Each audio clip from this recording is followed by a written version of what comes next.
Hello dear students, welcome to our fourth lecture on the fourth chapter thermodynamics. थर्मोडायनामिक्सच्या चौथ्या लेक्चरमध्ये video लेक्चरमध्ये तुमचं सर्वांचं स्वागत आहे.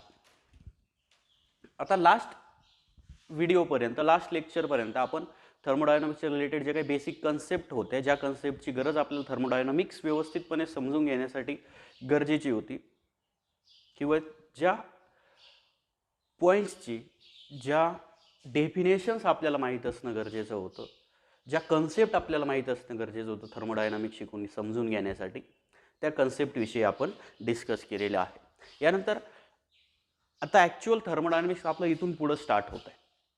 काय आहे थर्मोडायनामिक्स ते आपण इथून पुढं व्यवस्थित डिस्कस करणार आहोत. या अगोदर आपण थर्मोडायनामिक्स म्हणजे काय ते बघितलं आहे. त्याच्यानंतर सिस्टीम कशाला म्हणायचं, सराउंडिंग कशाला म्हणायचं, बाउंड्री कशाला म्हणायचं त्याविषयी डिस्कस केलं आहे. त्यानंतर थर्मोडायनामिक व्हेरिएबल्स काय असतात, स्टेट व्हेरिएबल्स आपण त्यांना म्हणतो, त्या व्हेरिएबलचे टाईप्सही आपण बघितलेले आहेत. ओके.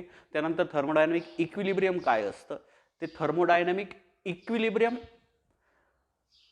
व्यवस्थित समजून घेतलं आहे. त्या अगोदर थर्मल इक्विलिब्रियम पण आपण समजून घेतलेलं आहे. आणि कुठलीही सिस्टीम जर थर्मोडायनामिक इक्विलिब्रियममध्ये असेल तर ती सिस्टीम थर्मल इक्विलिब्रियममध्ये असते, मेकॅनिकल इक्विलिब्रियम असते, केमिकल इक्विलिब्रियममध्ये असते. याविषयी आपण भरपूर काही त्या पॉवर पॉईंट प्रेझेंटेशनमध्ये डिस्कस केलेलं आहे. इंटरनल एनर्जीचीही सुरुवात आपण तिथं केलेली होती. त्यानंतर जो आपला थर्मोडायनामिक्सचा फर्स्ट लॉ होता, त्या थर्मोडायनामिक्सच्या फर्स्ट लॉचाही स्टेटमेंट आपण समजून घेतलेलं होतं. यानंतर आता ही जी काही इंटरनल एनर्जी आहे सिस्टीमची, ती इंटरनल एनर्जी कशा प्रकारे आपण चेंज करू शकतो त्याविषयी या पूर्ण व्हिडिओमध्ये आपण डिस्कस करणार आहोत. त्यानंतर नेक्स्ट पॉईंट आपला असेल थर्मोडायनामिक्सचा फर्स्ट लॉ, की ज्या लॉचं स्टेटमेंटही आपण या अगोदर डिस्कस केलेलं आहे, बट जरा डिटेलमध्ये तो लॉ आपण बघणार आहोत. ओके. तर स्टार्ट करूया internal energy or how to change the internal energy of system. त्या अगोदर इंटरनल एनर्जी म्हणजे काय ते व्यवस्थित डिस्कस करूया. आता इंटरनल म्हणजे सिस्टीमच्या आतमध्ये जी काही एनर्जी आहे, इंटरनल जी काही एनर्जी आहे तिला आपण इंटरनल एनर्जी असं म्हणतो. We know that the system consist of large number of atoms or the molecules. सिस्टीममध्ये लार्ज नंबर ऑफ ॲटम्स असतील, मॉलिक्युल्स असतील, आणि ते ॲटम्स आणि molecule according to the kinetic theory continuously random मोशनमध्ये असतात. आणि त्या रँडम डिसऑर्डर्ड मोशनमुळं जी काही एनर्जी असणार आहे त्या पूर्ण सिस्टीमला, त्या एनर्जीला आपण म्हणणार आहोत इंटरनल एनर्जी. मग इंटरनल एनर्जीची जर डेफिनेशन सांगायची ठरली तर तुम्ही सांगू शकता energy associated with the random disordered. जी काही मोशन असते त्या मॉलिक्युल्सची इनसाइड द सिस्टीम, ती मोशन रँडम असते, डिसऑर्डर्ड असते. त्या रँडम आणि डिसऑर्डर्ड मोशनमुळं जी काही एनर्जी सिस्टीमकडे असणार आहे त्या एनर्जीला आपण म्हणणार आहोत इंटरनल एनर्जी. मग इंटरनल एनर्जी आपण लिहितोय energy associated with the random disordered motion of the molecules of system.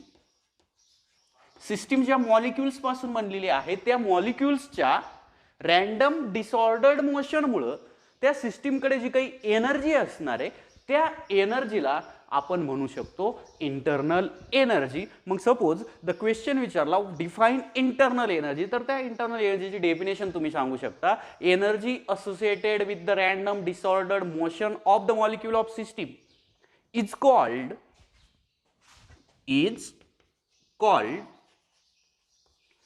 Internal energy.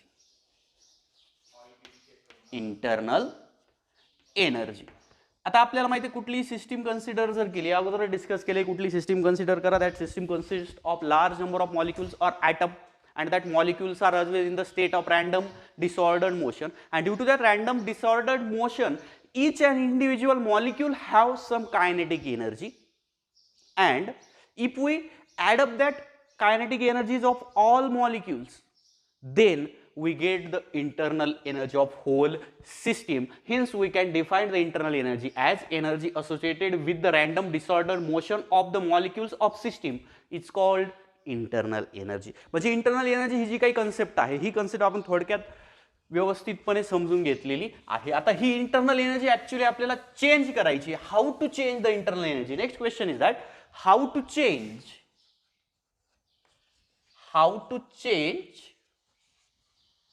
Internal energy. जर सिस्टीमची इंटरनल एनर्जी चेंज करायची आहे तर आपण काय करू शकतो, कशा प्रकारे ती एनर्जी आपण चेंज करू शकतो. तर बघा, इंटरनल एनर्जी जर चेंज करायची असेल तर आपल्याकडे दोन वेज आहेत, दोन मार्ग आहे की ज्या दोन वेजचा यूज करून आपण इंटरनल एनर्जी कुठल्याही सिस्टीमची चेंज करू शकतो. त्यापैकी फर्स्ट वे असेल बाय हिटिंग आणि यानंतरचा नेक्स्ट और सेकंड वे असेल bye doing work. Hence, you can say that the internal energy of system can be changed by two ways. In that, first is by heating and the second is by doing work. आता हे जे काही work आहे हे system करत असेल किंवा system वरती सराउंडिंग मुळे होणारं वर्क असणार आहे. बट दोनही केसमध्ये इंटरनल एनर्जी सिस्टीमची चेंज होऊ शकते. Hence the internal energy of system can be change bye two ways. In that, first is by heating and second is by doing work. सिस्टीमला सिम्पली आपण हीट करून किंवा सिस्टीम पासून हीट ॲब्सॉर्ब करून internal energy आपल्याला सिस्टीमची change करता येते किंवा सिस्टीम वरती वर्क करून किंवा सिस्टीम जर सराउंडिंग वरती वर्क करत असेल तर त्या दोनही केसमध्ये सिस्टीमची इंटरनल एनर्जी आपण चेंज करू शकतो. आता ती वन बाय वन आपण डिस्कस करूया. How to change the internal energy. In that first is by heating. How to change the internal energy by heating? By heating. Simply काय करायचंय, सिस्टीमला हीट करायचंय आणि ज्या वेळेस तुम्ही सिस्टीमला हीट करणार आहात त्यावेळेस त्या सिस्टीमच्या आतमध्ये जे काही मॉलिक्युल्स असतील ते मॉलिक्युल्स हीट एनर्जी ॲब्सॉर्ब करणार आहे, त्यांची एनर्जी इन्क्रीज होणार आहे आणि as a result internal energy पण सिस्टीमची इन्क्रीज होणार आहे. ओके, बट हे डिटेलमध्ये कशा प्रकारे होते ते आपण डिस्कस करूया. आता internal energy change by heating जर आपल्याला व्यवस्थित समजून घ्यायचं असेल तर त्यासाठी एक सिस्टीम कन्सिडर करूया. Suppose this is the cylinder. हा एक गॅस सिलेंडर आहे and that cylinder is fitted with massless, frictionless and weightless piston. Massless, weightless एकच, बट मुव्हेबल. हा जो काय पिस्टन आहे याला आपण पिस्टन म्हणूया. This is a piston that can be move forward as well as backward. हा जो काही पिस्टन आहे हा पिस्टन मासलेस आहे, त्याच्याकडे कुठल्याही प्रकारचा मास नाहीये. फ्रिक्शनलेस आहे, तो पिस्टन सिलेंडर सोबत कुठल्याही प्रकारचं फ्रिक्शन करत नाहीये. त्यानंतर मुव्हेबल आहे, तो पिस्टन फॉरवर्ड आणि बॅकवर्ड डायरेक्शनला मूव्ह होऊ शकतो. ओके, एवढे जे काही तीन त्या पिस्टनच्या characteristics आहेत. that piston is massless, that piston is frictionless and that piston is movable. Okay, मग let us consider a cylinder fitted with massless, movable and frictionless piston. In that cylinder some amount of gas is filled. हा जो काही cylinder आहे ह्या सिलेंडरमध्ये काही प्रमाणात gas आपण फिलअप केलेला आहे. तो गॅस या डॉटने मी दाखवलेला आहे आणि आपल्याला तो गॅस ऑब्झर्व करायचा आहे. मग त्याला आपण म्हणणार आहोत system. That gas inside the cylinder is treated as system and the remaining part is an environment or surrounding आपण त्याला म्हणू शकतो. जो काही बाकीचा पार्ट आहे गॅसच्या व्यतिरिक्त मग त्यामध्ये हा सिलेंडर बाउंड्री म्हणून ऍक्ट होणार आहे, पिस्टन ही बाउंड्री असणार आहे आणि हा रिमेनिंग जो काही पार्ट आहे त्याला आपण सराउंडिंग म्हणू शकतो. Let the temperature of system is Ts. Temperature of system is Ts and the temperature of surrounding is TE. Here E stand for environment and system both are same. सिस्टीमला surrounding both R same. सराउंडिंगला आणि इन्व्हायरमेंटला आपण सारखंच consider करू शकतो किंवा सराउंडिंगलाच आपण environment असं म्हणू शकतो. मग त्या इन्व्हायरमेंटचं टेम्परेचर आपण कन्सिडर करतोय TE, सिस्टीमचं टेम्परेचर आपण कन्सिडर करतोय TS. ओके, ही जी काही पूर्ण सिस्टीम आहे ती system suppose initially temperature of system is initially 100 degree Celsius. Temperature किती आहे इनिशियली 100 डिग्री सेल्सिअस आहे. ओके, काय काय कन्सिडरेशन आहेत to understand the change in internal energy by heating or to understand how internal energy can be changed by heating, let us consider a cylinder fitted with massless frictionless movable piston, and inside that cylinder some amount of gas is filled. Here gas inside the cylinder is our system and the remaining portion is our surrounding or environment. Okay, now bring that cylinder near to the burner. हा जो काही cylinder आहे सुरुवातीला त्याचं temperature किती आहे 100 degree Celsius आहे. त्यामध्ये असलेलं गॅसचं टेम्परेचर सिस्टीमचं टेम्परेचर 100 डिग्री सेल्सिअस आहे. सपोज मी या सिस्टीमला काय करतोय हीट सप्लाय करतोय with the help of burner. याला आपण बर्नर म्हणूया. गॅस बर्नर आहे. या बर्नरचा यूज करून तुम्ही सिम्पली काय करू शकता सिस्टीमला हीट सप्लाय करू शकता. मग हीट सप्लाय केल्यामुळं हे बर्नर पण आपलं इन्व्हायरमेंटमध्येच येणार आहे. मग याचं जे काही टेम्परेचर आहे TE, ह्या केसमध्ये ज्यावेळेस तुम्ही ही जी काही पूर्ण सिस्टीम किंवा पूर्ण जो काही सिलेंडर आहे तो सिलेंडर बर्नरच्या जवळ नेणार आहात किंवा फ्लेमच्या जवळ पकडणार आहात त्यावेळेस होणार काय temperature of environment is greater than the temperature of system. जे काही इन्व्हायरमेंटचं टेम्परेचर आहे ते इन्व्हायरमेंटचं टेम्परेचर सिस्टीमच्या टेम्परेचरपेक्षा जास्त होणारे आहे. आणि ह्या केसमध्ये जी काही एनर्जी आहे ती energy towards the system flow होणार आहे. मग ही जी काही एनर्जी असेल ही energy towards the system flow झाली. जी काही हीट एनर्जी आहे ही हीट एनर्जी सिस्टीमला ट्रान्सफर केली जाणार आहे आणि त्यामुळं या सिस्टीमचं जे काही टेम्परेचर आहे सपोज इन्क्रीज झालं 200 डिग्री सेल्सिअस. ओके, मग जर टेम्परेचर इन्क्रीज होत असेल because of increase in temperature the energy of each molecule प्रत्येक मॉलिक्यूलची एनर्जी पण काय होणार आहे इन्क्रीज होणार आहे. आणि ॲज अ रिझल्ट होल सिस्टीमची इंटरनल एनर्जी इन्क्रीज होणार आहे. ही झाली फर्स्ट केस. ज्यावेळेस temperature of environment or temperature of surrounding is greater than the temperature of system. सराउंडिंगचं टेम्परेचर सिस्टीमच्या टेम्परेचरपेक्षा ग्रेटर आहे. In that case energy flows toward the system and the internal energy get increase. ही जी काही energy आहे सिस्टीमची internal energy increase होणार आहे. आपलं मेन एम काय सिस्टीमची इंटरनल एनर्जी चेंज करायची. मग ती इन्क्रीज करा किंवा डिक्रीज करा. मग by heating simply if we supply the heat to the system which consists of some amount of gas, then in that first case the temperature of environment or temperature of surrounding is greater than the temperature of system and energy flows towards the system.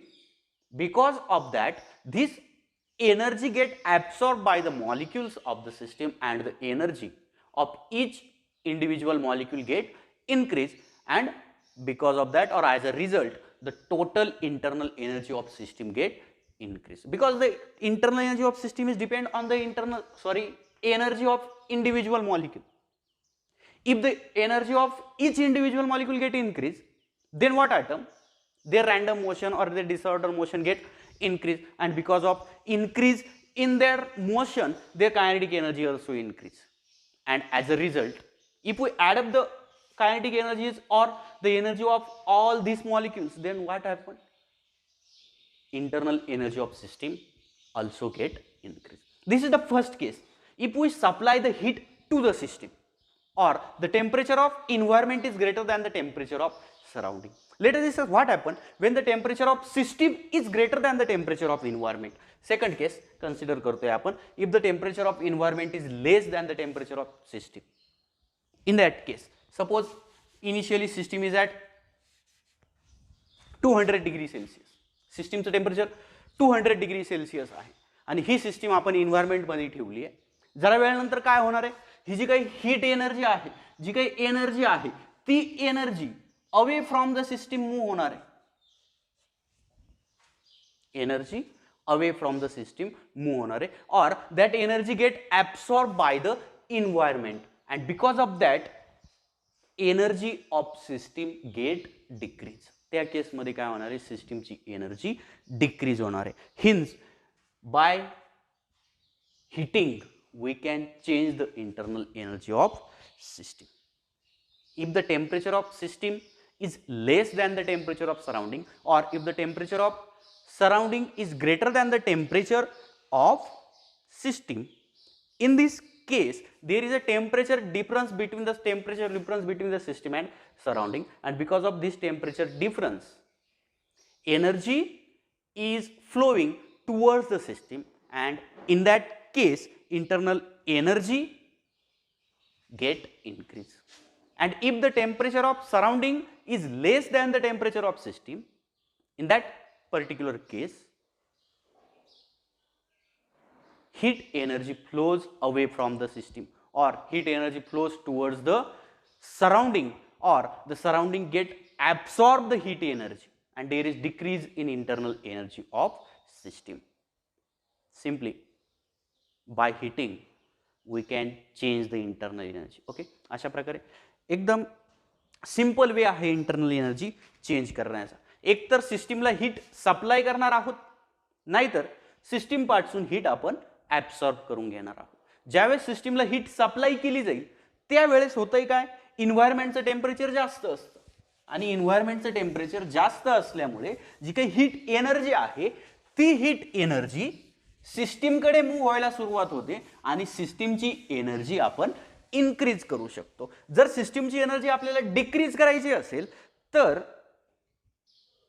Temperature सिस्टीमचं greater असतं as compare to temperature of surrounding or the temperature of environment, and because of this temperature difference energy get absorb by the surrounding, or energy flows towards the surrounding or away from the system, and because of that flow of energy the internal energy of system get decrease. internal energy system ची काय होणार आहे, decrease होणार आहे. okay, this is the first way to change the internal energy, or this is the first method to change the internal energy, which is by heating.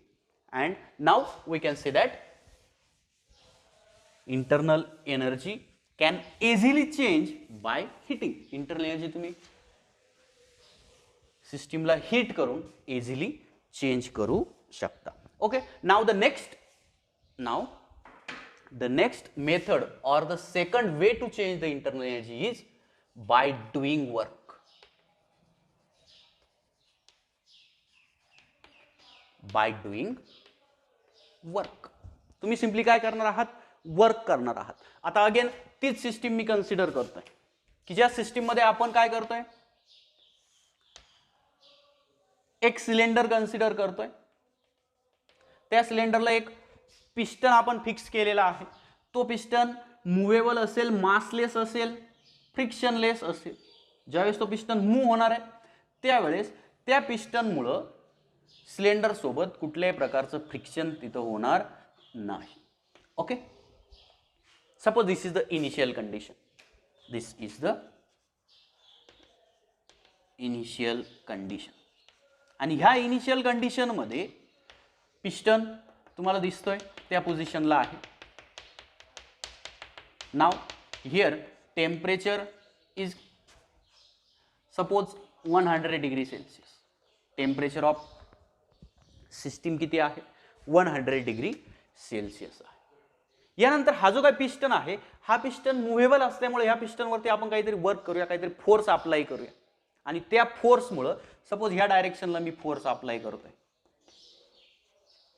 काय होणार आहे, त्या फोर्समुळे पिस्टन आतल्या साईडला मूव्ह होणार आहे. सपोज ही सेकंड डायग्राम मी ड्रॉ करतोय.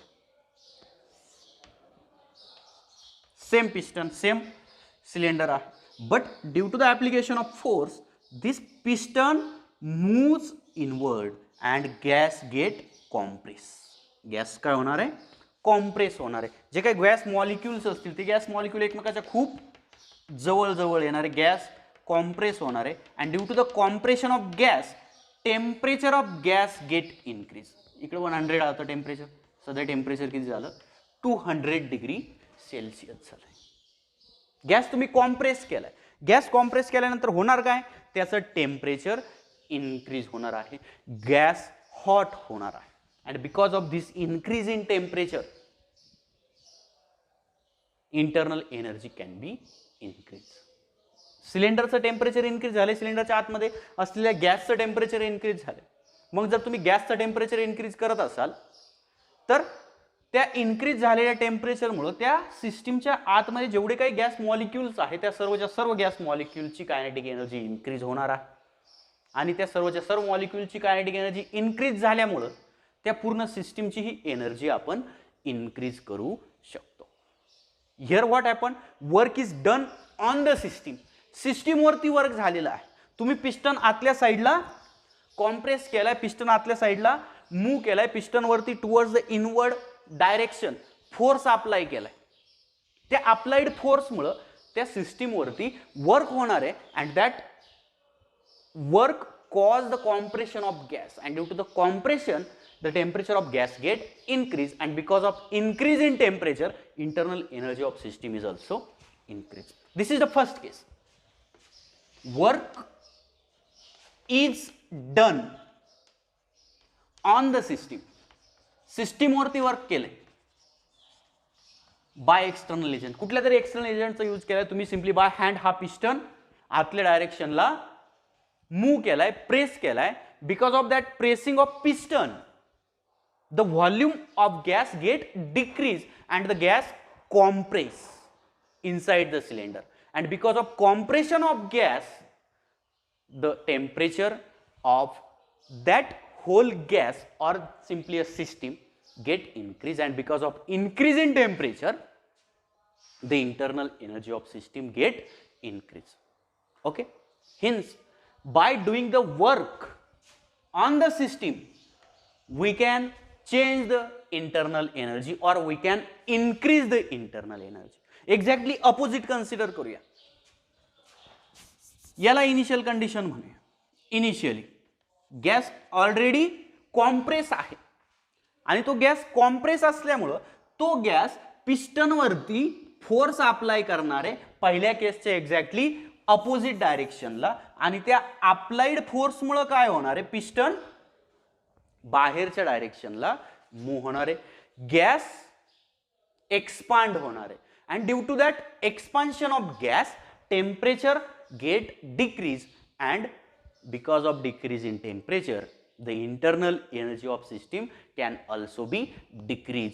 Hence by doing the work on the system we can increase the internal energy, and by doing the work on the surrounding by the system, system मुळे surrounding वरती होणाऱ्या work मुळे internal energy आपण decrease करू शकतो. आता पहिली case काय होती, piston does some work on the gas and that work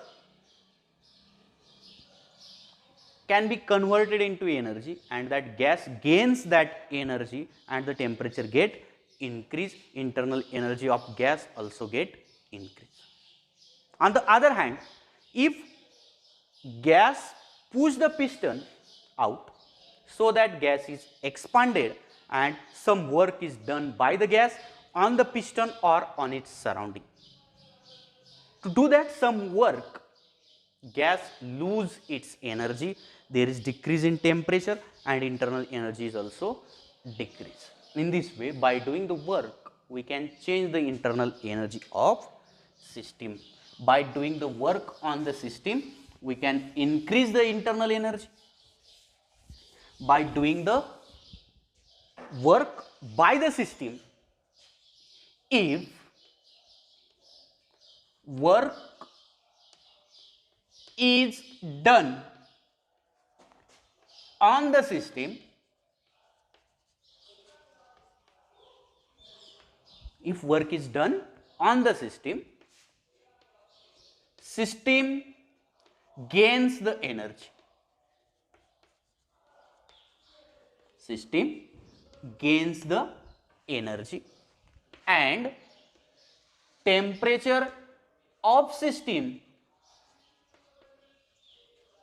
get increase, and because of increase in temperature, internal energy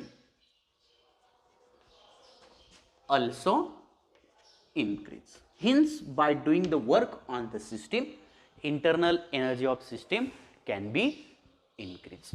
If work is done by the system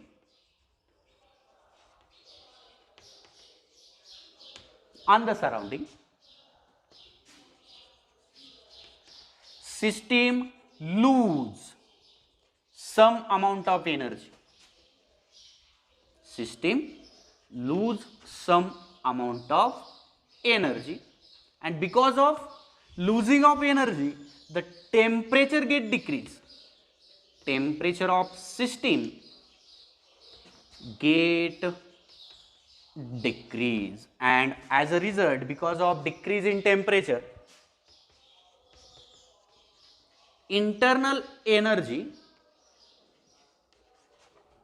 also decrease. Hence, by doing the work by the system, if work is done by the system, then its internal energy get decrease. Okay, आता हे जे दोन वे होते की ज्या दोन वेचा use करून, ज्या दोन मार्गांचा, ज्या दोन मेथडचा यूज करून आपण सिस्टीमची इंटरनल एनर्जी चेंज करू शकत होतो, त्यापैकी फर्स्ट होता बाय हिटिंग आणि सेकंड होता बाय डुईंग वर्क. हिटिंग मध्ये आपण काय डिस्कस केलंय, ज्यावेळेस आपण सिस्टीमला हीट सप्लाय करणार आहोत एक्सटर्नल एजंटचा यूज करून, त्यावेळेस ते एक्सटर्नल एजंटचं किंवा सराउंडिंगचं टेम्परेचर, इन्व्हायरमेंटचं टेम्परेचर ग्रेटर असणार आहे as compare to the temperature of system. Because of this temperature difference, energy flows towards the system and internal energy get increase. If the temperature of system is greater than the temperature of environment, system चं temperature greater आहे, environment चं temperature कमी आहे, त्या केस मध्ये energy flows away from the system or